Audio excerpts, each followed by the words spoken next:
omushekye gwo kutwara amajuta gategegine no guburingwa bwa kilomita 183 okuruga muri Kabaro muri district ya Hoima okuza mu cyanga cha Chongolean Peninsula ihina n'umwaro gwatango muri Tanzania.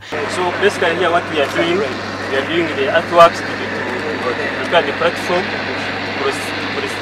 for the material storage and the accommodation for the workers who will be doing pump station. When we finish this, we're going to hand it to CPP. CPP is the main contractor for the pipeline. Joshua Twijice, project manager wa company ya Par Engineering Company Limited, abo bahiro murumo gukora umurumo ogwa hansi okumara meza 3 nagira ngo bwa hati bakozireho bucweka nshanjo harigana. We hope to finish mid-November. Close the works. What are you finishing in November? Just the civil works or even building the camp? No, the civil works, leveling, fencing, putting drainage and sedimentation pond.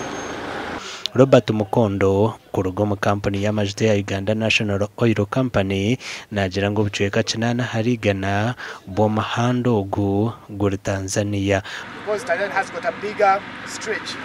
Out of 1,443 kilometers of the entire pipeline corridor, Uganda only has 296. So the bigger portion is in Tanzania, and that's why we have more pump stations in Tanzania. As you go towards the coast, the land is actually sloping, and so their objective is to reduce the pressure at which the oil goes down. So they have pumping stations and they also have reducing stations. And the reducing stations are as you approach the coast.